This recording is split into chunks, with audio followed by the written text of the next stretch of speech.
Hola, hola. Buenas tardes a todas y todos. Mi nombre es Jesús Ramírez y esta es una introducción a el cierre de nuestro ciclo de conferencias Desigualdad y Disidencias en la transmisión del psicoanálisis. Es para mí un gusto, en serio, dejar este mensaje que, dicho sea de paso, lo tengo que guardar, lo tengo que pregrabar debido a situaciones de salud familiar que espero tengan pronta resolución y el mejor de los destinos. No obstante, pues no quise perder la oportunidad de contactarme con ustedes, con todas y todos, para pues dar una especie de cierre a este primer encuentro. Un primer encuentro que tiene las características de una reunión espontánea, que tiene, pues digamos, el feliz resultado de lo que se ha llevado durante ya 4 fines de semana, siendo este el quinto y final de este primer ciclo. Es lindo llamarle ciclo porque, por un lado, pues tiene un principio y un fin, pero por otro lado, también es bastante particular porque no deja de, en sus múltiples vueltas, dar la oportunidad a decir que no estamos en el mismo lugar, que no ha sido circular, que no estamos en el mismo sitio que cuando empezamos, y al menos creemos haber dejado una marca, una huella, de lo que nosotros consideramos una opinión para la transmisión del psicoanálisis. La coyuntura del encuentro entre 4 tipos de lecturas, pues digamos representadas por 4 agrupaciones, asociaciones, instituciones, inquietudes, para decirlo de manera más abstracta. Tendremos que pensar si en algún momento tendríamos que llamarlo desde otra funcionalidad, más allá de lo instituido, más allá de lo asociativo, más allá de la grupalidad, o cómo entender la noción de causa cuando se piensa en la transmisión. Para eso estamos pues dando fin a esta primera vuelta, que no deja de lado la invitación no solamente a dialogar con ustedes, la invitación no solamente a que sean partícipes de este encuentro de muchas voces que nos ha llevado por la Argentina a través de la exposición de Lara Lisenberg y su propuesta de la transmisión impertinente, y que nos lleva a jugarnos en las afirmaciones que nosotros hacemos tanto de la clínica, en nuestra forma de lectura y de nuestra propia formación. Por el lado de Brasil, con Borda Lacaniana y Jefferson, que pues nos invita a pensar más allá de los referentes o los fundamentos propios con los que leemos, una lectura laica, una lectura que no endiose y que no tenga que ver con situaciones donde el idealismo funciona más como fundamento que como un eje formativo. Pasando por Colombia, la Asociación Piedra Olañera, encabezada por Sebastián Calderón, quien nos invita a pensar en la posibilidad de un conjunto o no, de un cierre o no, de un margen de disidencia más allá de lo establecido formalmente. Y en su momento, por quien les habla, para plantear el canon como una causa formativa, como una repetición, pues digamos una perorata, que sea más bien un sentido verticalista de la transmisión. Creo poder destacar, rescatar con ustedes la posibilidad de ir más allá de la verticalidad de la transmisión. Yo recuerdo que incluso en los ámbitos de formación se hablaba de discipulados, ¿no? Tener que seguir la figura de un maestro, siempre de un maestro, que nos deja en un punto de inexperiencia, lo cual no quiere decir que no se necesiten referentes, pero que no puede ser solamente esta función aquella que vaya a resultar ajena a lo institucional. Lo institucional, que no es otra cosa que el hablar de garantías, el garantizar una formación. ¿Sí? Hay incluso comisiones de garantías en las instituciones. Por otro lado, la garantía que pueda dar una sola persona que se autoriza como maestro o maestra para transitar el ámbito de la formación de discípulos. Tenemos que pensar si en realidad hay una distribución o siempre está este ejercicio que enaltece la figura, pues digamos que termina hipostaciándose a través de la figura del maestro. Estamos en un contexto donde las ideas son deshistorizadas, incluso la afirmación absolutista y totalitaria de ciertas ideas nos dice que Lacan es o Freud es, para hablar de una especie de hegemonía lectora. Por otro lado, un autor sobre otro, Freud sobre Lacan, Lacan sobre Freud, para mencionar algunos, pero hay muchísimos más. La invitación a adentrarnos en un campo donde los autores sean interrogados por la clínica misma. Existe una cantidad muy importantísima que puede ir Bion, Klein, Hartmann, las posibilidades de formas de acotar sobre texto de epistemologías que terminan viéndose religiosas y que no nos permite leer de la misma forma o tener el mismo evento lector sobre texto de un cierto intelectualismo en alguna teoría. Cuidémonos de las religiones seculares, cuidémonos de las militancias inmediatas, que también pues, pueden generar un carácter irreflexivo y poco crítico para interrogar lo que hacemos.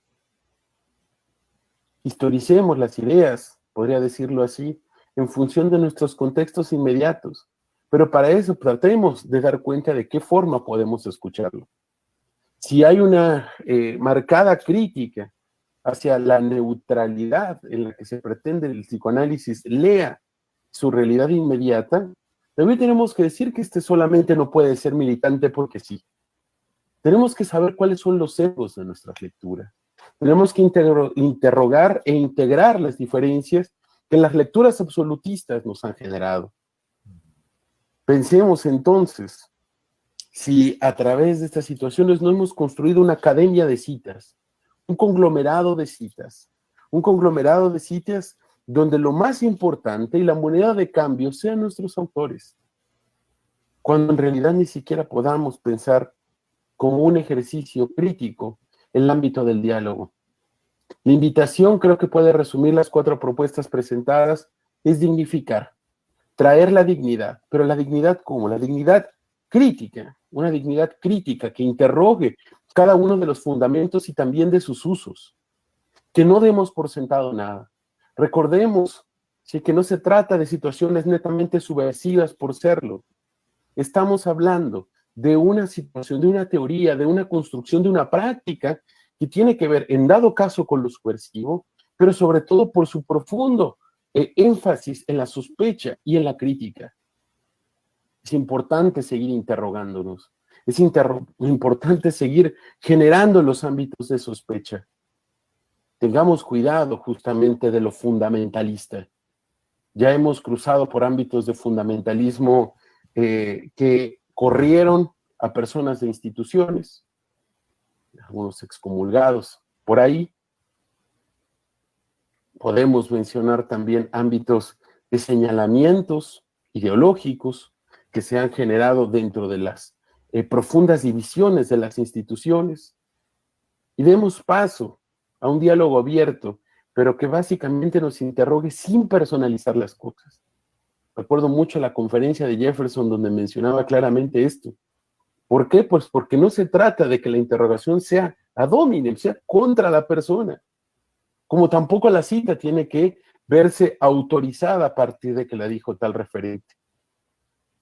Más allá de prestigios, más allá de personalidades o personalizaciones, de ejercicios ocultos que pueda haber básicamente detrás de cada yo que se pretende no yo, pero que se muestra como tal, ya sea en redes, ya sea en transmisiones, ya sea en cursos. Pues pensemos qué hay detrás, pensemos en ideas. La idea es llegar a pensar en ideas.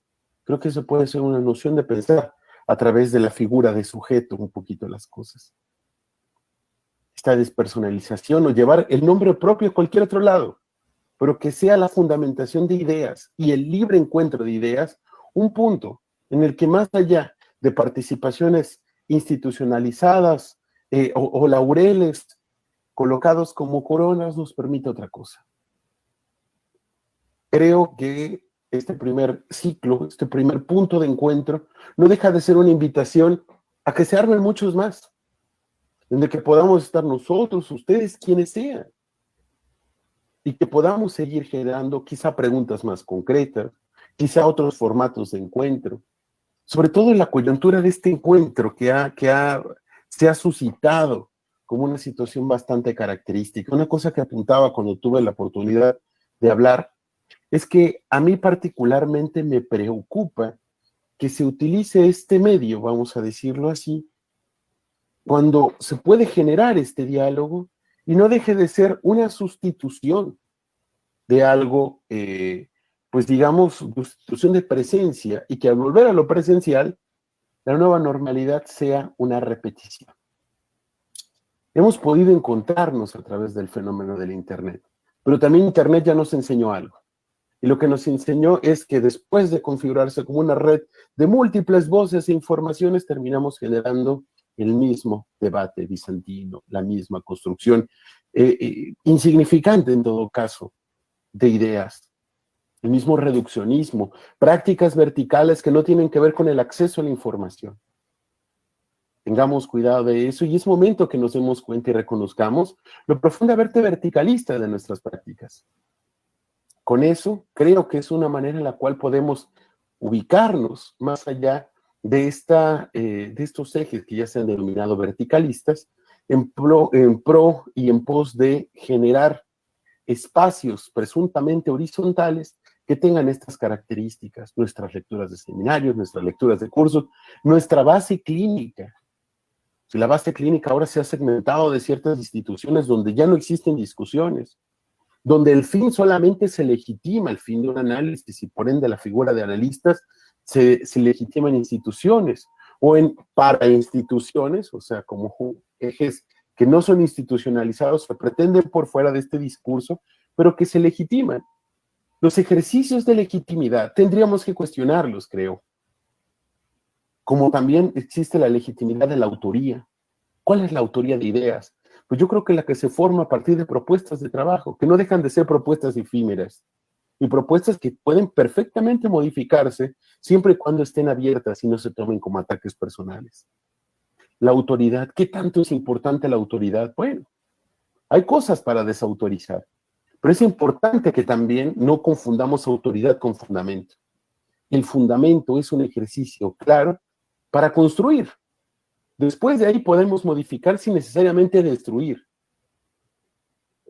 Podemos quizá hacer ejercicios que puedan ser más honestos en nuestra práctica y cubrir ciertos márgenes de ética en la transmisión, que quizá eso sea otra manera de plantear las cosas. La ética en la transmisión, el posicionamiento que tengamos frente a la misma para dar parte a quizá un análisis por venir.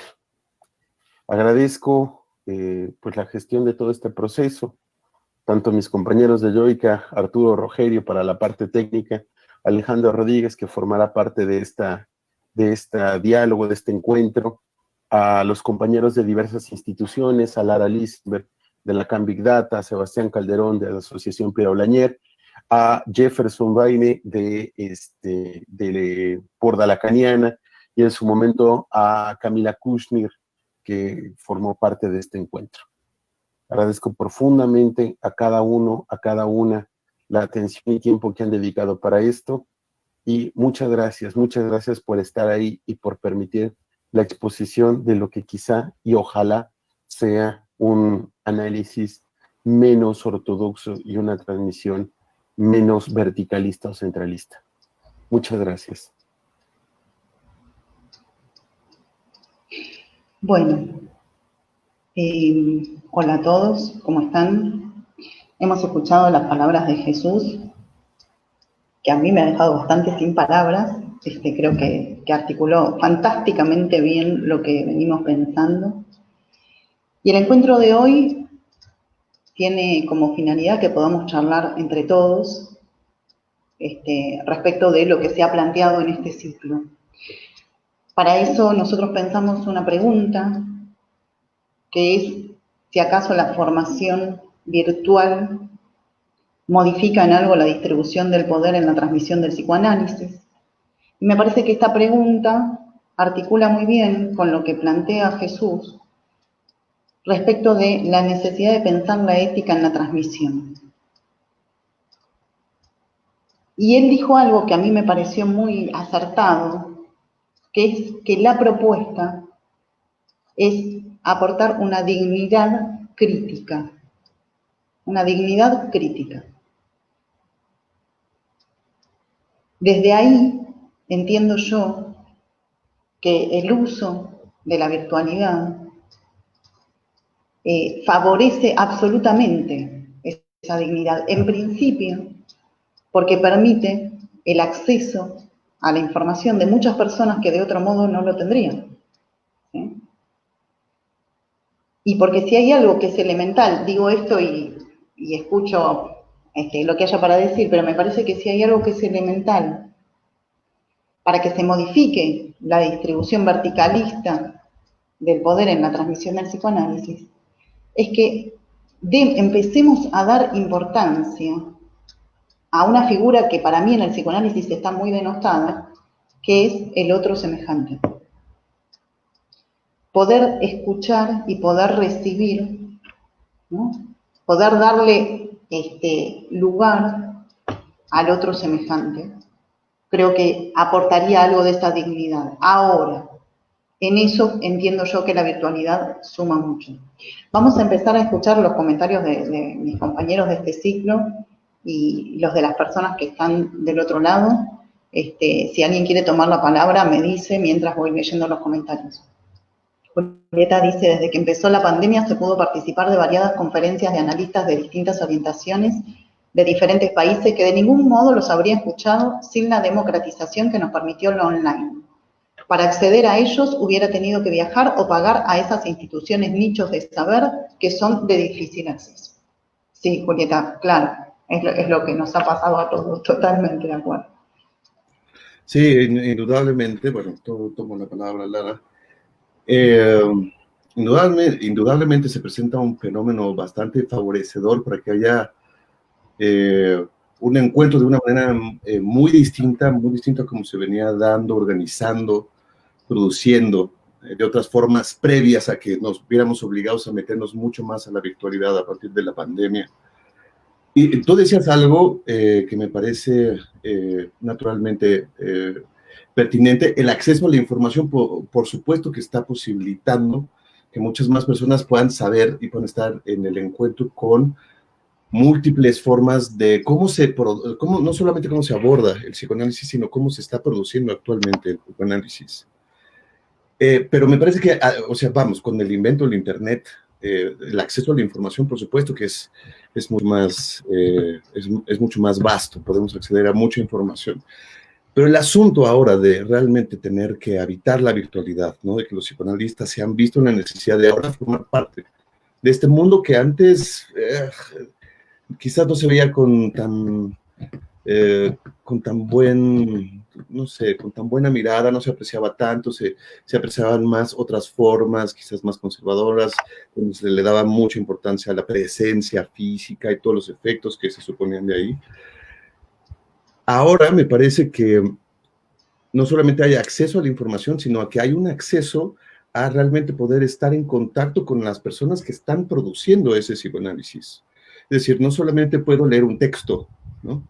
O no solamente respondo un comentario en Facebook o en Twitter o donde sea, sino ahora tengo la posibilidad de, cuando se está dando una ponencia, yo poder preguntar, interpelar a aquel que está proponiendo algo y que ese mismo en ese momento pueda contestar, pueda dar su punto de vista, pueda decir qué es lo que su investigación da para dar una respuesta para ello. Da también algo muy importante que es la posibilidad de que el mismo ponente sepa decir, no sé, al respecto de esto, no sé, esto me deja preguntando, sería muy importante que lo siguiéramos pensando, lo que te puedo contestar es esto. Entonces, a mí me parece que es sumamente afortunado que se puedan dar este tipo de dinámicas. Naturalmente nos encontramos limitados por las cuestiones técnicas, tecnológicas, hasta que algún día podamos tener este tipo de intercambios como en Star Wars, donde hay hologramas y todos estamos en un cuarto, que lo podría hacer más ágil. por el momento tenemos esto, ¿no? Y bien, si digamos, no es óptimo, si bien sí se pierde algo de una presencia física, posibilita un diálogo, un debate, posibilita una discusión. Y además hay algo que a mí me parece muy puntual, que aparece, me parece con toda su fuerza ahora, y es que se muestra un océano de psicoanálisis. Es decir, pensé incluso y ahorita lo podré comentar un poco más, un enjambre de psicoanálisis. Es decir, ¿qué me parece favorable de eso?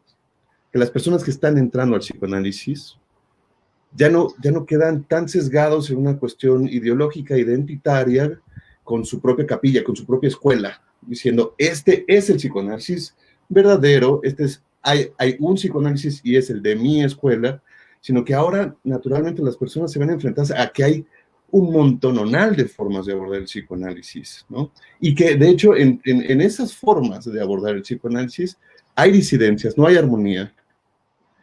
Y eso, bueno, por un lado, por supuesto que podemos pensar también el efecto contrario, pero por un lado puede ayudar a deconsistir la idea esta ideal de que hay de que el psicoanálisis es una teoría con completa consistencia, solidez, y entonces que yo solamente tengo que aprender del maestro, de los maestros, y con eso ya simplemente yo me voy a autorizar a ser psicoanalista, sino que ahora los sujetos nos tenemos que ver con esa infinidad de producciones, y esto nos lleva a ir tomando una posición. Me parece fortuito, me parece que por supuesto genera otro tipo de efectos, pero naturalmente esto genera que cómo estaba distribuido el poder, o cómo estaba centralizado el psicoanálisis como campo, como práctica, como teoría, vaya dando espacio a muchas otras voces, a muchas otras personas que pueden, en su disidencia, también aportar a la discusión dentro del campo. Yo dejo ahí mi comentario. Sí, ahora les doy la palabra. Esa multiplicidad pareciera acentuar la imposibilidad de armar un todo, ¿no? Digo, más aparece la multiplicidad, más en evidencia queda la imposibilidad del todo, hablando de la formación, ¿no? Sí, voy a leer un par de comentarios y si alguien quiere tomar la palabra me dice, pero hay unos comentarios de colegas que están escuchando. Hola Eugenia, ¿cómo estás? Fabián, sabemos de límites y posibilidades de lo virtual. Es interesante, porque Fabián trae el punto de los límites. Yo tengo una posición ahí, no sé qué piensan ustedes, yo todavía no los encontré los límites de lo virtual, pero él dice, Fabián, si tenés ganas de comentar algo más, un poquito más abajo dice, hablando de ética, el semblante no es sacar las mesas al aire libre cuando el gobierno lo autoriza. Bueno, pero Fabián, te pregunto por eso que decías, los límites y las posibilidades de lo virtual, a ver si nos podés contar un poquito lo que estás pensando. Mientras leo el comentario de Marcela, se recrea y se suma a la virtualidad, o sea, ¿se queda porque favorece a la diversidad o favorece a la economía? ¿Qué habrás querido decir, Marcela? A ver si alguno me ayuda por ahí a entender la pregunta.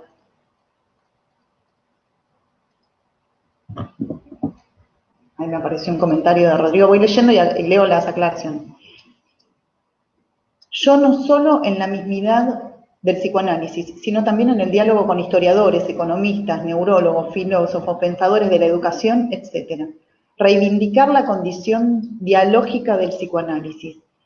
Qué importante permitirse y tener la posibilidad de escuchar las propuestas de otras latitudes y también de otros saberes en otras latitudes. Genial. Coincido que este recurso se quede cuando la pandemia termine. Maravilloso. Un gusto escucharlos.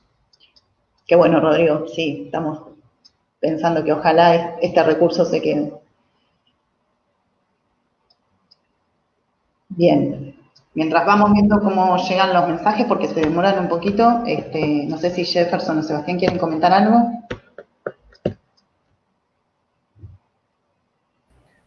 Sebastián. Dale, ¿Me Jefferson, escucha? dale. Sebastián. Bueno, puede. Dale. Ambos tan caballeros que se dieron la palabra y se pusieron en... Estamos en la disputa aquí. Estamos en la disputa acá. Sí. Bueno, Jesús habló muy bien de las cuestiones, hay un resumen de todo lo que fue hablado. Gracias por la mención de lo que hablé, con toda la dificultad que el momento no me permitió hablar de la mejor forma, pero yo intenté, creo que algo ha transmitido, ¿sí? Bueno, yo creo que es una buena oportunidad de discutir estas cuestiones, de estar con ustedes, de hablar de esto, hablar de la transmisión, hablar de una horizontalidad de la transmisión que es fundamental, ¿sí? Me gusta mucho lo que Fabián Ravi habla de que sabemos de límites y posibilidades de lo virtual. Sí, tenemos las posibilidades de lo virtual en las condiciones de que esto pueda, como dijo, estar en diálogo con más personas, estar con más gente para hablar de las cuestiones que son fundamentales para la transmisión, fundamentales para el propio porvenir del psicoanálisis, no en sí mismo, y no en las figuras, en las condiciones de la escuela, más allá de esto. Pero creo, sí, en los límites de lo virtual, en la medida de las conexiones de acceso a la Internet, y sí, eso no es tan accesible para unos, la computadora y todo esto también está en cuestión. La desigualdad aquí incluso se encuentra como social, ¿sí? Las desigualdades en fin, de todo que engendra y hace una trampa en la transmisión, también perpasa por las condiciones sociales del acceso a la Internet, a la computadora, y bueno, creo que es un límite, ¿sí? Es un límite, uno de los límites, no sé si Fabián habla de esto, pero me ha recordado esto, ¿sí? Para nosotros es un desafío, para mí específicamente, para Borda, porque estamos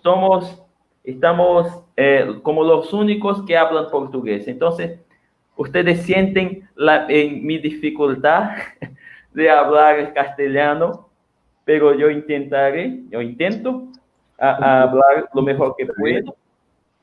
Y que es un dos límites que nosotros tentamos transponerlo, ¿sí? Nosotros tentamos dejar de lado y hacer esta reunión, este ciclo muy especial y muy marcante para un psicoanálisis de la América Latina, ¿sí? Para un psicoanálisis de la América Latina. Creo que el que Alejandro habla de un psicoanálisis que sea de otras producciones, que no las mismas producciones, las mismas cuestiones, de las mismas personas, ¿sí? Las figuras carimbadas, ¿sí? No, ir más allá de esto, ir más allá de esto para un movimiento de una psicoanálisis de Latinoamérica, ¿sí? Yo creo que esto es fundamental. Esto es lo más que vamos a poner con este ciclo de charlas. Es el fundamental, un psicoanálisis de movimiento latinoamericano, ¿sí? De lengua latina. Creo que es los límites que se limita en Latinoamérica, ¿sí? No hay de hablar en francés, no hay de hablar la lenguaje europea, sino portugués y en el caso español, ¿sí? O castellano. Creo que esto es fundamental, es un marco, ¿sí? Es un marco, es una huella en el psicoanálisis, en el sentido de que es la apertura para lo nuevo, es la apertura para lo nuevo, es la apertura para una discusión del psicoanálisis de Latinoamérica. Entonces, creo que es esto. Bien, me parece que ahí se abre otra cuestión, ¿no? Porque por un lado estamos pensando qué lugar tiene la virtualidad, digamos, en la transmisión del psicoanálisis, y además esto que vos planteás, Jefferson, respecto de un movimiento del psicoanálisis en Latinoamérica. Recién ahora cuando lo comentabas, tomo conciencia de la importancia del esfuerzo que ustedes, los brasileros, están haciendo para hablar castellano. Recién ahora entiendo la importancia que eso tiene, más allá de las cuestiones de comunicación evidentes. Así que, por mi parte, agradezco muchísimo el esfuerzo que hacen. Es muy valioso. Voy a leer algunos comentarios. Marcela dice... Fabián, hablando de las limitaciones de lo virtual, dice, la pantalla no tiene profundidad, a veces prefiero las 3D de las voces. Marcela dice, me gusta lo de habitar la virtualidad, que es muy distinto a estar atravesado por ella. Está buenísimo, Marcela, no que decir. Jorge dice, maravilloso escuchar los psicoanalistas y no recetas repetidas de grandes narrativas impositivas. Fabián, también en la clínica hay pacientes que no se mueven sin la presencia. Fabián trayendo la cuestión que yo le preguntaba respecto de la cuestión de cuáles son los límites, ¿no? Y me parece a mí que los límites, retomando un poco lo que decía Jefferson, de que no todo el mundo tiene el mismo nivel de conectividad, el mismo acceso, la misma posibilidad de tener una computadora, etcétera, yo creo que eso no es un límite de lo virtual en sí, digamos, ¿no? En todo caso es un límite de la distribución económica, eso es otra cuestión, por supuesto que tiene sus impedimentos, pero creo que no es un límite de la virtualidad en sí misma, digamos, por eso yo decía que no se lo veía el límite. Pero es verdad lo que dice Fabián, dice, también hay pacientes que no se mueven sin la presencia, entiendo que se refiere a la presencia en el encuentro, en un mismo espacio físico, digamos, ¿no? Eso es cierto, hablando de los pacientes, ¿no? Yo quería acercar, ahora si alguien quiere hablar me dice, pero quería acercar un comentario. María es una colega brasilera que nos mandó en estos días un audio haciéndonos algunos comentarios respecto de este ciclo. Y ella, una de las cuestiones que planteaba varias cuestiones, pero una de las que planteaba es que en esta estructura jerárquica, en estas estructuras jerárquicas en las instituciones de psicoanálisis, etcétera, no hay discusión clínica, decía ella, ¿no? Y por ahí, la virtualidad y la multiplicidad que la virtualidad ofrece, esto digo yo, no lo dijo ella, lo deduzco de lo que dijo, tal vez la virtualidad en esa multiplicidad sea una posibilidad para empezar a introducir la cuestión de la discusión clínica que ella comentaba que en las instituciones no hay. No sé si esto es diferente en cada uno de los países, porque en Argentina hay instituciones e instituciones, yo creo que hay instituciones que trabajan con discusión clínica vehementemente y otras que no, eso es cierto. Mira, al respecto justamente de este tema que se está tocando y que se abre con esa pregunta al respecto de las discusiones clínicas, tú hace poco decías que igual ciertos límites que se dan no tiene que ver tanto con la cuestión de la virtualidad, sino por cómo está repartida las cuestiones sociales, ¿no? Creo que hay que establecer que siempre en la misma transmisión siempre hay dificultades, aunque uno estuviera ahí presente, ¿no? Aunque uno tuviera la mejor tecnología, aunque uno estuviera ahí con los grandes, siempre hay algo que no se logra transmitir, siempre se está en un esfuerzo que deja un resto, ¿no? Y me parece que las mismas limitantes forman parte de este esfuerzo de transmisión. Y en torno a esta pregunta sobre por qué no se habla sobre lo clínico, creo que al menos yo puedo plantear un par de cuestiones. Por un lado, por ejemplo, platicando con una colega que quería hacer un trabajo también de exposición de casos, me decía, no, pero esto no lo podemos hacer de manera virtual porque entonces esto queda grabado y hay que darle una cierta privacidad, por supuesto, a los pacientes, ¿no? Que bueno, igual quizás, dependiendo cómo sea el caso, pero se puede sortear un poco esa dificultad. Pero ahora, como esta cuestión de la virtualidad queda puesta en público, ¿no? Creo que genera también, así como puede abrir espacios de discusión, debate, transmisión muy enriquecedores, también tiene un efecto que puede ser contrario, muy incluso limitante. Por ejemplo, así como uno puede en la conferencia de quien sea meterse e interrogarlo, ¿no? Uno puede tener ya ese acceso que es fenomenal. Por otro lado, también, digamos, cuando en Joica hemos tratado de hacer ciertas invitaciones para que las personas no solamente expongan, sino que comuniquen sus propias preguntas, como está puesta la cuestión pública, ¿no? Vemos también una inhibición a veces muy marcada.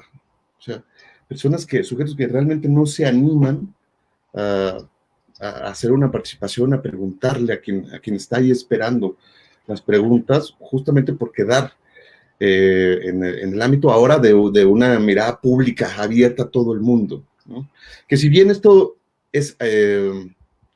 sí se puede dar específicamente por la virtualidad, esto forma parte de las mismas dificultades de una transmisión, aunque eso estuviera a puerta cerrada, ¿no? Entonces tengo ahí mi comentario. Es un tema ahí, si lo virtual es necesariamente público, ¿no? Público en este sentido que vos planteabas, haciendo un contrapunto entre lo público y lo privado, porque efectivamente, por un lado, la virtualidad plantea la posibilidad de lo público, ¿sí? Pero me parece que no quita la posibilidad de lo privado. Yo trabajo con grupos clínicos de 10, 15 personas, son grupos cerrados, hay uno de Brasil, uno de acá, uno de allá. ¿Se entiende? Me parece que posibilita lo público y no quita la posibilidad de lo privado, ¿no? Me da la sensación a mí, los escucho, ¿no? Sí, no, estoy de acuerdo. Bien. Sebastián, ¿quieres comentar algo? Sí, muy buenas tardes. Pues bueno, yo voy a iniciar, es que anoté mucha cosa acá, entonces,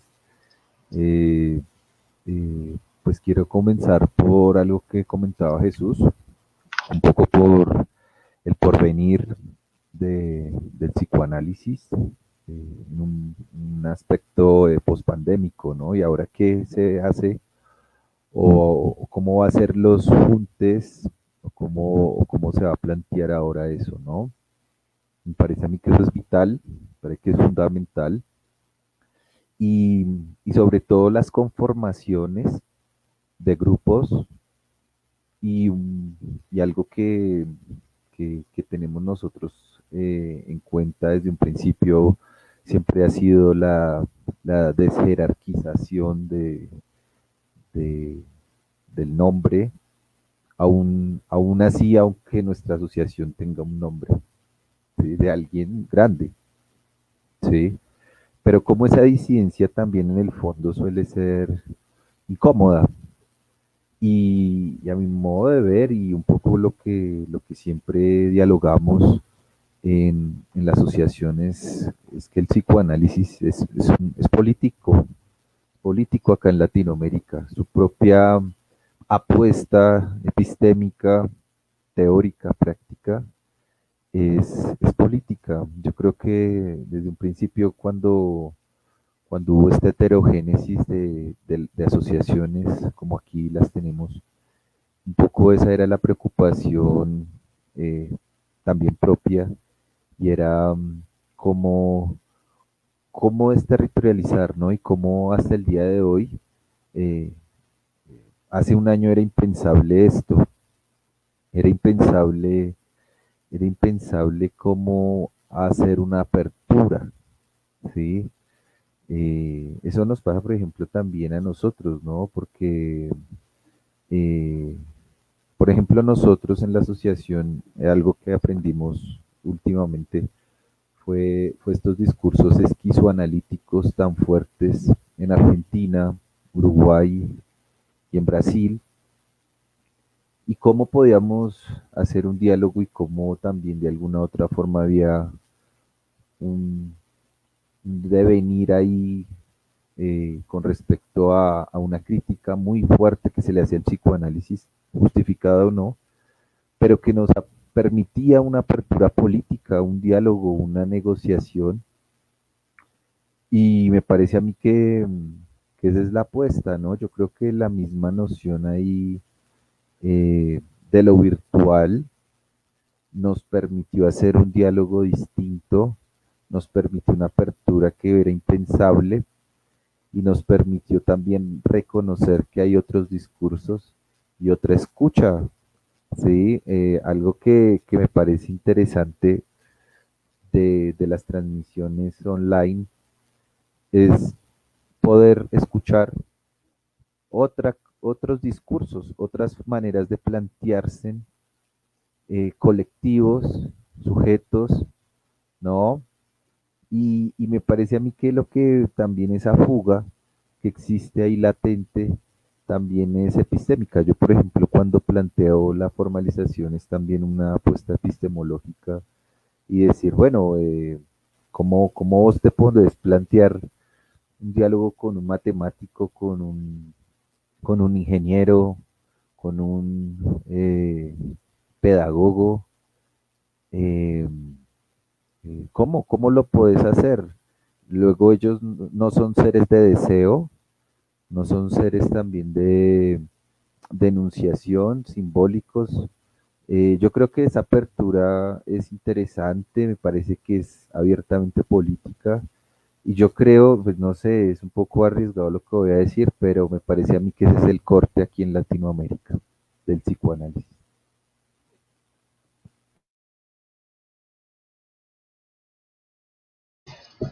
Bueno, vamos charlando y yo voy anotando cosas que dan para charlar en varios otros encuentros, digamos. Porque me parece que, como decía Jesús en el video, este es el inicio, algunos de ustedes también lo mencionaban, este es el inicio de algo que nosotros venimos a proponer, digamos, ¿no?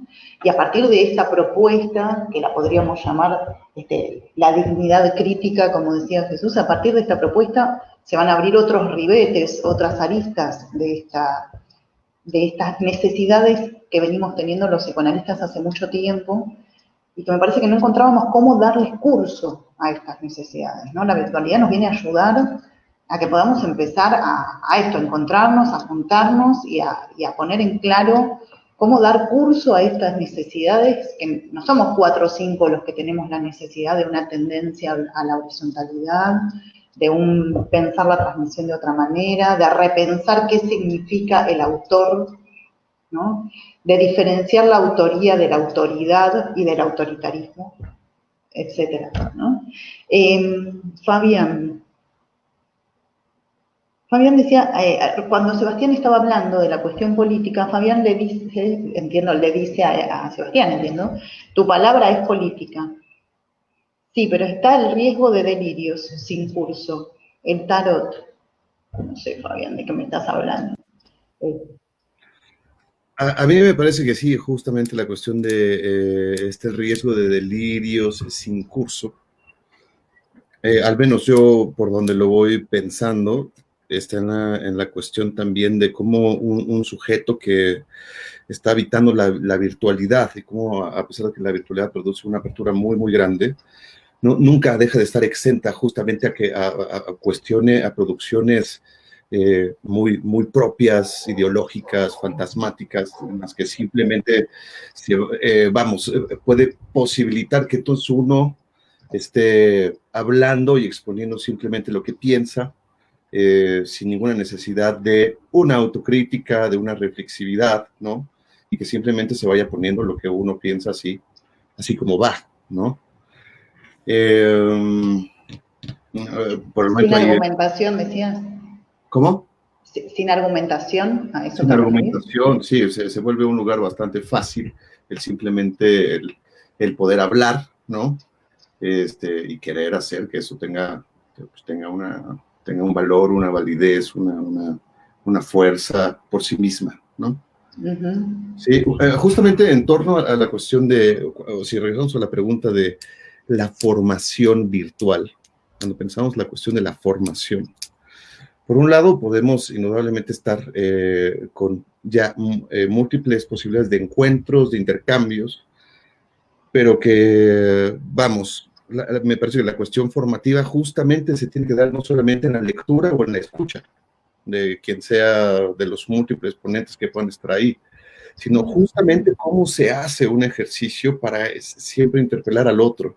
O sea, cómo, digamos, en ese sentido, cómo, digamos, ahora más que nunca, es menester, incluso mientras, no solamente abrir la posibilidad para el cuestionamiento, para el diálogo, sino también ir uno mismo, ir planteando sus propias preguntas, sus propios huecos en las investigaciones, para que uno mismo, para que sí, desde uno pueda fracturar, pueda hacer no todo lo que uno plantea y así ir haciendo posible justamente el diálogo, ¿no? A mí me parece importante apuntar eso, porque si no, ahora se podría prestar, si hay, bueno, creo que quizás algunos pecamos de eso, esta cuestión de colección de textos, ¿no? Que uno va agarrando y si están buenísimos y los pones en la lista de lectura para leer, no los lees. Ahora uno puede hacer eso con los videos, ¿no? Se puede prestar a ello, pero digamos, algo que siempre tenemos que estarnos preguntando es cómo vamos a lograr poder romper simplemente la inercia de que el otro tome lo que uno está diciendo para justamente ir a posibilitar algo nuevo.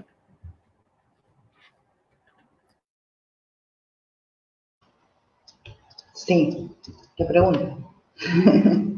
¿Cómo se haría, no? Para romper con esa inercia.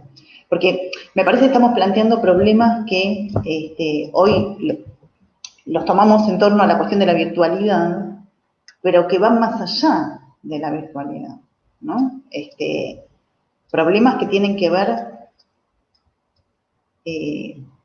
con la posición que nosotros tomamos ¿cómo decirlo? Como aprendices, si quieren, del psicoanálisis, ¿no? Recuerdo hace muchos años en la Universidad de Buenos Aires hubo un congreso, como se hace todos los años, y un docente de mucho renombre coordinaba una mesa donde se presentaban otros trabajos. Y alguien presentó un trabajo sin ningún fundamento, sin ningún argumento, ¿no? Y esta persona que coordinaba ante una enormísima cantidad de gente, se levantó y dijo, no puede ser que ustedes soporten esto. Ustedes como alumnos no pueden soportar que no se justifique una posición. Uno puede acordar o no con la justificación, pero uno como alumno no puede soportar que no haya justificación, ¿no? Me recordó, Alejandro, lo que vos estabas diciendo. Bueno, Álvaro, ¿es posible que actualmente entre los lacanianos ya puede haber unos conceptos generales para hablar sobre la clínica o la teoría? ¿Cuáles serían? Que actualmente entre los lacanianos ya puede haber unos conceptos generales para hablar sobre la clínica o la teoría. No entiendo la pregunta, Álvaro. Si alguno la entiende, me comenta. ¿Sí? Si no, comentame a ver si me puedes aclarar. Livier dice, muchas gracias por compartir sus elucubraciones y pensamientos. Fabián, no te alejes de los conceptos, expulsados del psicoanálisis. Álvaro, después fíjate si me podés aclarar un poco, por ahí nos podés aclarar a todos un poco esto de los conceptos generales.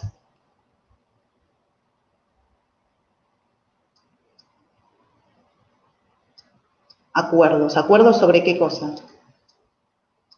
Si hay acuerdos dentro de los lacanianos sobre cuáles son los conceptos generales de la clínica y la teoría, ¿esa es la pregunta? Ahora lo leemos. Bien, ¿alguien quiere comentar alguna otra cosa?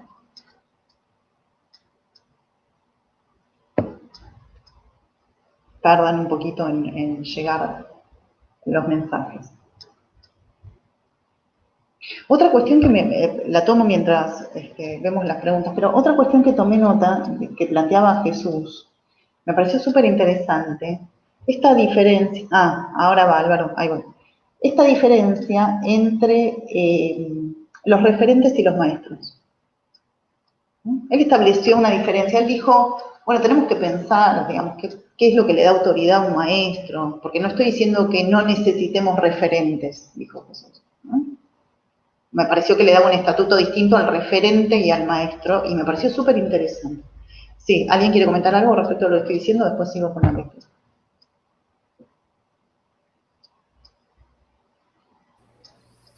Sí, bueno, me parece que cuanto a los lacanianos, no sé si es la cuestión de tener, sí, también es la cuestión de tener un consenso, sí, se dicen muchas cosas y muchas cosas que se dicen no se coadunan, ¿sí? Es como si tirase de dónde, de las voces de mi cabeza. No se tira, se saca de no se sabe, ¿sí? Pero la claridad es fundamental, ¿sí? El lacanés es un problema, es una trampa para los lacanianos, ¿sí? Muchas veces se habla para no decir nada, absolutamente nada. Entonces, creo que la claridad de los conceptos, o transmitirlos con claridad, es lo que pretende la Camigdata, es lo que pretende Piero Lanier, es lo que pretende Joica, es lo que pretende Bóveda Lacaniana, ¿sí?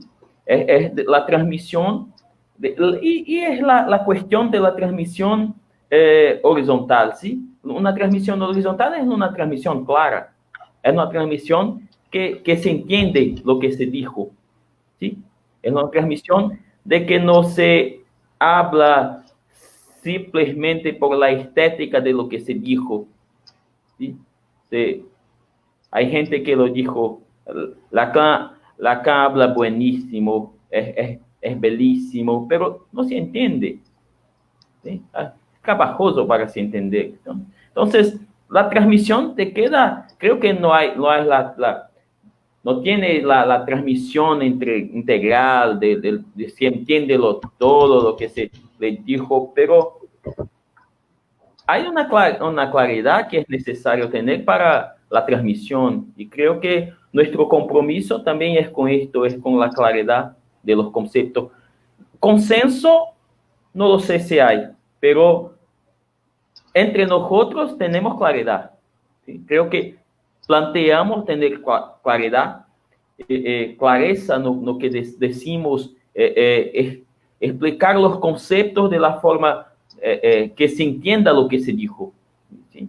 Y no que se hable por la buena estética de lo que se dijo, pero no se entiende nada. No es la cuestión para nosotros, pero por lo menos para nosotros. Creo que no es esto que planteamos, ¿sí? Está buenísimo lo que tomé nota porque me pareció tan bueno esta idea de que la transmisión horizontal tiene que tener como condición la claridad. Me pareció muy claro, valga la redundancia. Me quedaron arriba los comentarios de Álvaro, que justamente preguntaba, si no entendí mal, si hay conceptos generales, teóricos y clínicos en los que los psicoanalistas acordemos como conceptos, entiendo como conceptos básicos, entendí eso, ¿no? Como conceptos de soporte, Yo creo que sí, pero no sé si es este el espacio para hablar de eso, pero tomando un poco lo que decía Jefferson justamente, yo diría que uno de los conceptos, tanto teórico como clínico, o que abrocha lo teórico con lo clínico, es la ética.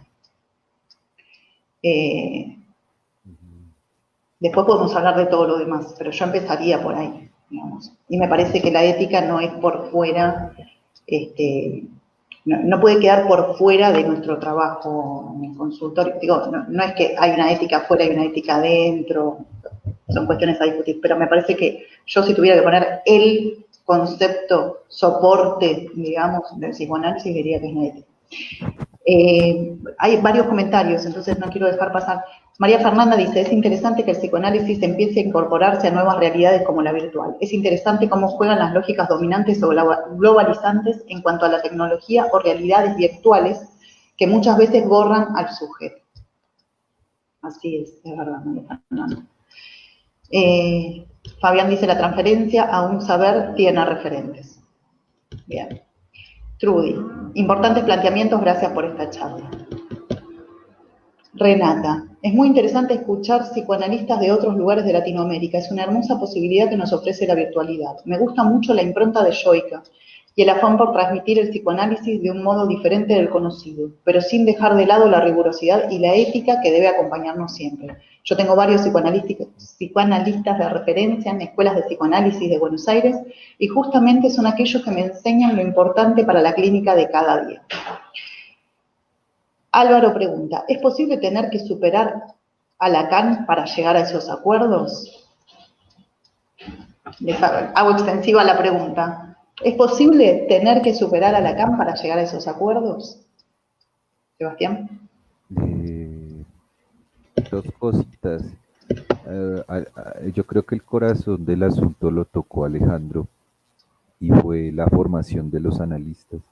Me parece que ahí es donde transita el asunto, sobre todo porque se entiende como enseñanza. Yo cuando ponía sobre la mesa en mi diálogo, siempre cuando uno se forma, siempre hay una voz afuera que le dice a uno hasta dónde tiene que llegar, o los límites que uno tiene, o qué se puede enseñar y qué no se puede enseñar, ¿no? Entonces me parece a mí que ahí es donde el asunto empieza a ser incómodo y un poco hasta complejo, ¿no? Sin embargo, no me parece que sea algo que ya esté hecho, sino que para mi concepto también está en constante construcción, ¿no? Y yo cuando me refería también a la política es también, pues yo lo entiendo claramente y es el vicio que se tiene con que se construyan, y en eso sí, pues planteaba el asunto del grupo, es el gamonalismo y el totalitarismo de los grupos que pueden tener, y no estamos desarraigados a esa tradición que es muy de nosotros, ¿no? Yo no sé si llamarlo colonial, no llegaría hasta ese punto, pero sí hasta cierta jerarquización totalitaria de la verdad y el saber, ¿no? Me parece a mí que donde está la pugna y hay algo que uno aprende, digo yo, no, eso no sé si se enseña la verdad o el deseo o el poder en el psicoanálisis, pero me parece que uno aprende que más allá que haya una ficción o que haya una realidad, Latinoamérica también nos plantea una realidad y nos dice cómo actuar en un terreno tan espinoso como es la salud mental de todos nuestros, y si me lo permiten, hermanos de país, de nación, ¿no? Entonces no me parece a mí que es un delirio pensar eso. Parece a mí que lo más justo y lo más sincero que podemos hacer. Bien, ¿alguien quiere comentar algo respecto de lo que planteó Sebastián?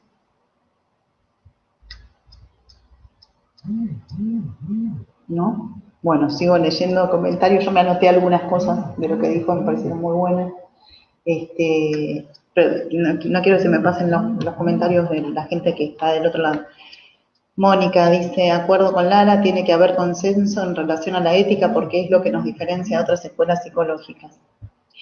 Fabián, este lugar común de tirarse al cuello de Lacan cuando es muy difícil, pereza de espíritu. Hay una teoría ahí, ¿no? Dando vueltas,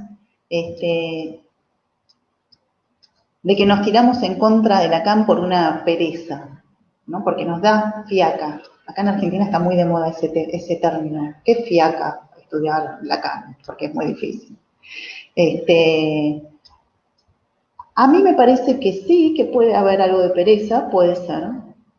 También me parece que yo no hago no pienso que sea especialmente heroico sentarse a leer algo que es sumamente rebuscado.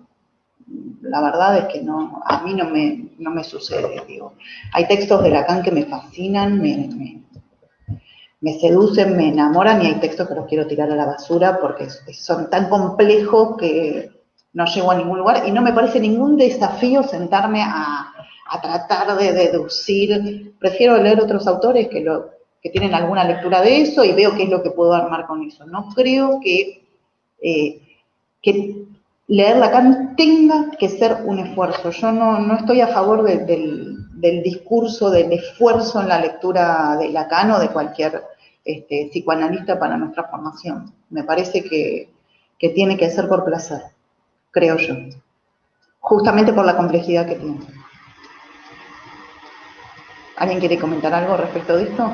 Sí, yo hablaría que hay que tener que superar a Lacan, no para tener acuerdos, porque creo también que la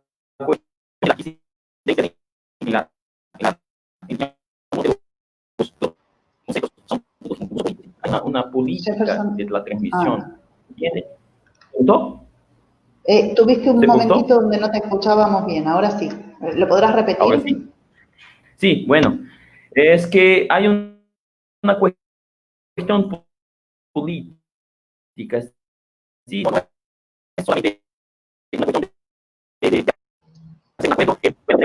la pulsión, que es esto, y todos nosotros tomamos la pulsión como esto, ¿sí?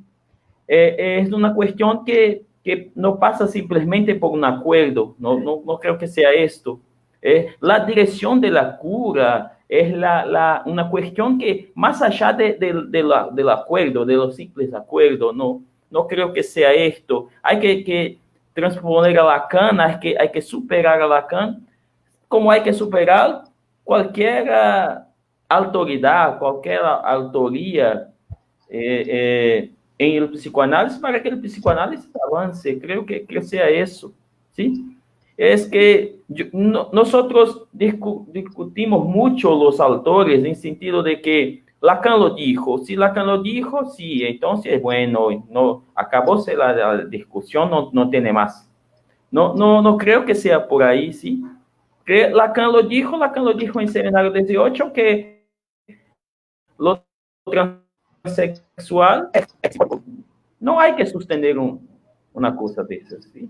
Entonces, simplemente porque Lacan lo dijo, no hay sentido alguno un postulado como este, ¿sí? Entonces, es una cuestión del psicoanálisis por venir, como decía Jesús, muy bien decía Jesús, hay trampas en el trabajo con el texto. Entonces, hay que dejar de lado el autor para hacer algo con el texto, desacralizar el texto, ¿sí? Tornar el texto profano, tornar el texto laico, como decía nosotros, repitió Jesús. Entonces, es esta la cuestión de superar a Lacan, no es simplemente de hacer con esto un acuerdo, no sé si los acuerdos pueden se hacer. Creo que hay, bueno, ¿se trabó? No, ¿Volveu? te escuchamos, te escuchamos. Sí.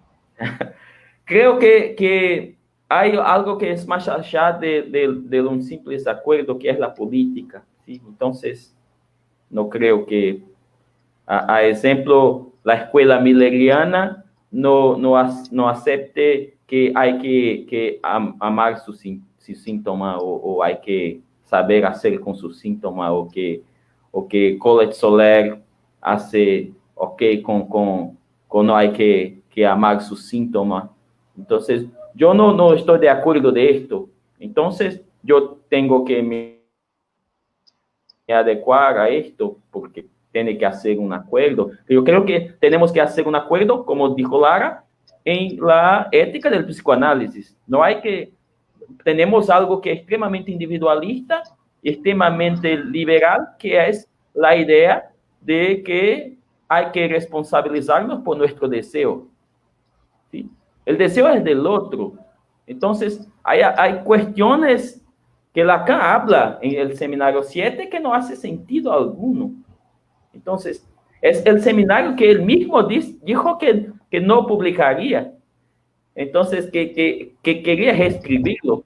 Entonces, se tiene esto, la cuestión sacrificial de Antígona como siendo que bueno, sí, hacemos el sacrificio de nosotros para el deseo, sí, es una cuestión problemática guiar los analizandos a un sacrificio en favor del deseo. Entonces, hay cuestiones que sí, como la que tocan la ética del psicoanálisis, hay que discutirlo, hay que acordarlo, porque no hace sentido hablar de una responsabilidad por tu deseo, pagar por tu deseo o bancar tu deseo. Es extremadamente individualista cuando el deseo es del otro. Entonces, responsabilizarse por el deseo del otro es una cuestión problemática, ¿sí? Entonces, política, ¿sí? No, hay política en esto.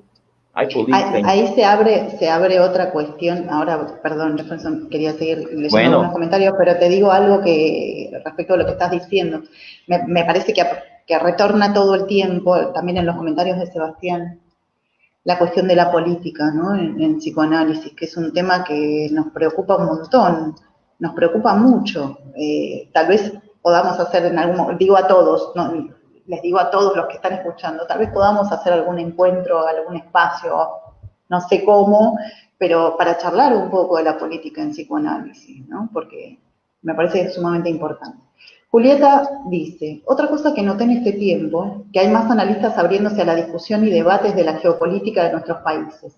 Al decir de Eric Laurent, analistas en posición ciudadana, y no tanto el analista que rechaza el ideal colectivo por ser justamente del orden del ideal, negándose un análisis de lo político, asumiendo posiciones un poco canallescas. Escuché decir a un analista renombrado que lo tenían podrido la política y la grieta social, que él habla solo de psicoanálisis. Estoy de acuerdo con Lara, dice Julieta, estoy de acuerdo con Lara, tienen que ser por placer y uno es causado por el deseo de saber que puede tomar de otros autores que acompañen mejor ese deseo. Oscar dice, Lara, coincido plenamente, leer no debe ser un padecimiento. Fabián, la función de la falla y la falta. Si seguimos hablando de él, lo logro. Fundamentalo. No sé de qué veníamos hablando, Fabián, de fundamentar qué cosa. Después decirlo. María Fernanda, ¿qué es lo virtual? ¿O qué opinan de lo virtual en general? Pensaba que lo virtual tal vez siempre ha estado. Antes eran las cartas, correspondencia de Freud. Después el teléfono, ahora la videollamada. ¿Será que siempre hemos estado en la virtualidad? ¿Qué la diferenciaría ahora en cuanto al psicoanálisis? Genial lo que plantea María Fernanda. ¿Se entendió la pregunta? ¿No? Lo que ella plantea es, de un modo o de otro ha habido virtualidad siempre. ¿Cuáles serían las particularidades de la virtualidad hoy? Mercedes dice que nos va a haber grabado. ¿Alguien quiere responder a la pregunta de María Fernanda, que es, bueno, ¿qué pensamos de lo virtual? ¿Cuál sería la diferencia entre lo virtual hoy y la virtualidad de otros tiempos, como cuando apareció el teléfono o la época de las cartas, ¿no? La imagen, dice algo. Sí. Es que yo siempre me quedo en las preguntas, entonces voy a responder la anterior. Eh, a mí me parece que más Sebastián, allá del, o perdón, ¿podrás sea, acercarte un poquito más al micrófono? ok, ok, Bueno, sí. ahí ya, ahí ya. Eh, yo, pues yo no sé, a mí me parece que uno con cualquier autor, no solamente con Lacan, sino con el mismo Freud, Thomas Mann, aquí en Latinoamérica, con Borges, con Cortázar, con el mismo Gabriel García Márquez, uno simplemente lo que hace es un diálogo, ¿sí? Y hay cuestiones fundamentales ahí, ¿no? E imprescindibles, ¿no? O sea, eh, los mismos disidentes ven esa grandeza y la respetan. Yo creo que hay que ser muy justos con los autores a veces, ¿sí? Ahorita ando leyéndome el de cartografías de deseo de Félix Guattari, sus seminarios en Sao Paulo, y me causaba extrañeza porque él era muy justo con Freud, y usualmente pues cuando uno ve el antiedipo, pues es un texto en contra de Freud. Pero me parecía a mí que él comentaba y era, no podemos negar los aportes que hizo Freud a entender nuestra vida cotidiana. Es así de simple, nosotros no podemos aquí ponernos a discutir si la vida cotidiana no tiene esas aberturas o esos cierres, sino es cómo se plantea ahí el sujeto ahí con eso, ¿sí? Entonces me parece a mí que el asunto con los autores, más allá de cierta reverencia, es cómo podemos armar un diálogo. A mí me parece delicioso leer a Lacan. Yo me impresiono. Yo ahorita, de hecho, aquí con la asociación tenemos el grupo de lectura de Lacan y me parece a mí que cada vez que uno lo lee redescubre algo, se redescubre a sí mismo y a los otros, ¿no? Me parece a mí que eso es como el plus que puede haber ahí, ¿no? Mira, justamente algo en relación a la horizontalidad, es decir, hablando un poco sobre, retomando los puntos que se han venido tocando. Tomo algo de lo que acaba de decir Sebastián sobre hacer el diálogo, sobre hacer un interlocutor a estos autores, a estos grandes, ¿no? Un interlocutor hacer del otro un interlocutor es muy distinto a hacer del otro un maestro, ¿no? Y respecto a la pregunta que hacía, no me acuerdo si era Eduardo, pero que contestó Jefferson, sobre si hay que ir más allá de Lacan, creo que, para contarlo de otra forma, hay que ir más allá del padre como ideal, como garante de una verdad frente al cual uno siempre va a estar bajo la sombra y que uno siempre va a estar tratando de sostenerlo a toda costa. Curiosamente, la cuestión de la horizontalidad, de hacer del otro un interlocutor, es ir a posicionarse de una manera distinta. Yo dialogo con Lacan, con Lara Lisenberg, con Jefferson Wayne, con Borges, ¿no? Y es una posición distinta para ir a producir algo distinto. No solamente yo estoy esperando de ese otro que me dé ese saber en el que puedo confiar siempre para yo de alguna manera acercarme un poquito más a ser, ¿no? Sino, a mí me parece que justamente la importancia de lo que hemos venido haciendo a través de todo este ciclo de desigualdad de disidencias es porque apostamos a eso, creemos en eso y hemos visto los efectos que produce cuando pasamos de ser el alumno, ¿no? Que requiere nada más ser formado por el maestro, ¿no? A realmente ir a interrogar al otro para ir a producir algo nuevo, ¿no? Yo ahí acoto mi comentario. Está buenísimo, está clarísimo, Alejandro, y creo que coincidimos todos en eso. Bueno, lo que les propongo es que vayamos cerrando, ¿sí? Si hay algún otro comentario, lo leemos, damos unos segunditos para ver si aparece algún otro comentario, porque tenemos un montón para charlar en realidad. Sí, Fabián dice siempre buscando un papá. Pues, claro. sí, sí. Bueno, ese es un gran problema. Me parece que han quedado muchos temas abiertos, como les decía antes, temas que podríamos abordar en otros encuentros, en otras actividades. Ojalá que encuentros como este se multipliquen. Ojalá que todos tomemos participación. Es muy difícil tomar participación en lo que nos interesa. Ojalá podamos hacerlo. Todos somos parte de esto, nosotros, los que estamos aquí, nosotros 4, digamos, y Jesús también, venimos charlando entre nosotros, pero acá lo interesante es que todos los que están escribiendo ahora en el chat y los que todavía no están escribiendo, podamos ser parte de este movimiento, ¿no? Bueno, la gente agradece, muy bueno, gracias, un placer escucharlos. Eli dice, acuerdo plenamente, para que haya lugar al horizontal hay que ir más allá del padre, el maestro, el discurso académico. Álvaro dice, encuentro excelente, ojalá se den otros con disciplinas diferentes. Sería un gustazo. Creo que es claro que quedan ganas de más, ¿no? Y incluso más. Pero hagámoslo, ¿no? Hagámoslo. Bien. Bueno, no sé si alguien quiere decir algunas palabras de cierre. Yo doy por finalizada mi participación. Estoy muy contenta, les agradezco a todos, a mis colegas con quienes hemos armado este ciclo y a los que están del otro lado. Es un gustazo realmente poder participar de estos encuentros. Sí, yo por mi parte también nada más cierro con bastante gratitud a todos ustedes, a todos los que formaron parte desde un comienzo, además de que siempre, desde que se dio la iniciativa, todos respondieron con un montón de entusiasmo, entonces eso habla también de cómo hay un ambiente, me parece que va más allá de nosotros, de un ánimo por ir a producir esto, lo cual a mí me da mucha alegría, por lo cual también en Yoica constantemente estamos apuntando a ello, me parece que cada uno de ustedes en sus asociaciones lo hacen también. Y pues nada, por mi parte yo reitero, más bien corroboro y confirmo mi voluntad de hacer esto nuevamente el próximo año, ¿no? Con ustedes, con más. Y también un agradecimiento grande a todos los que han estado siguiendo, que cuestionan, que participan. Bueno, muchas gracias a todos. Los mensajes, perdón que interrumpa, pero son hermosos los mensajes. Lo que pasa es que es difícil irlos leyendo todos, hay propuestas.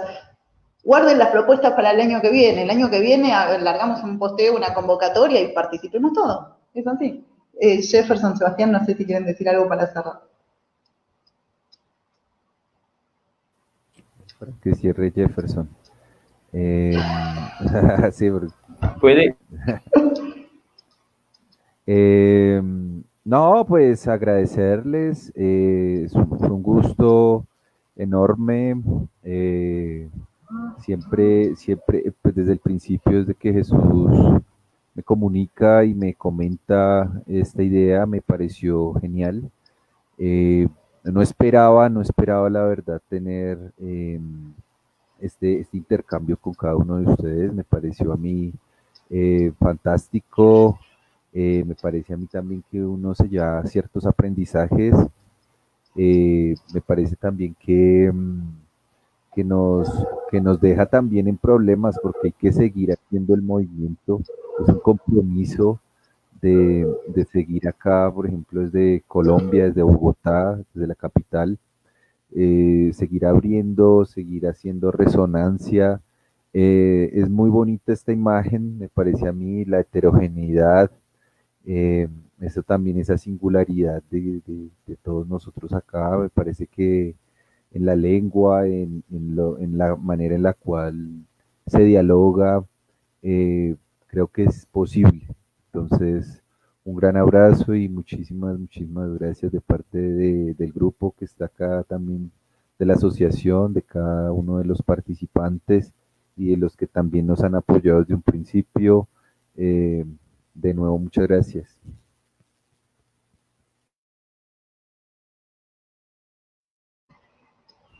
Jefferson. Sí, ¿se escucha? ¿Se escucha bien? ¿Oyen bien?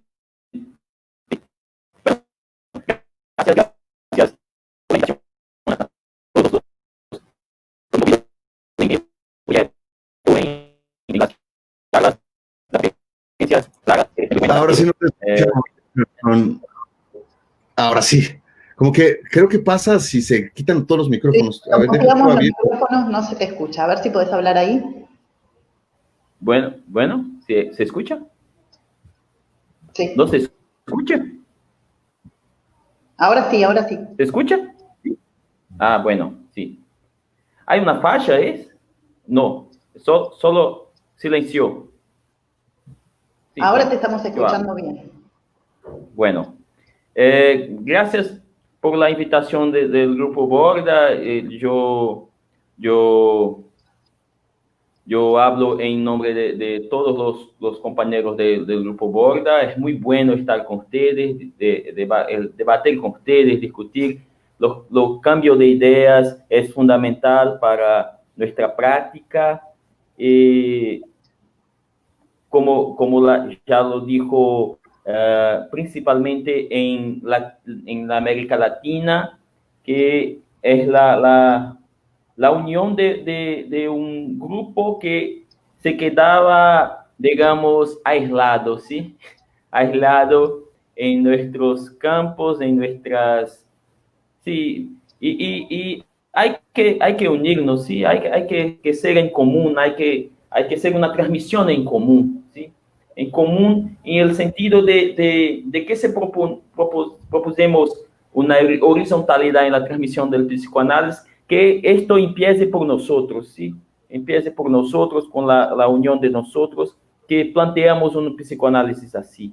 Entonces, es muy bueno lo debate. Vamos adelante, hacemos otros encuentros como este. Estoy a disposición. Si ustedes hablan, yo estoy aquí. ¿Sí? Entonces, muchas gracias. Bien. Bueno, chao. Gracias a todos. Luego, gracias a todos.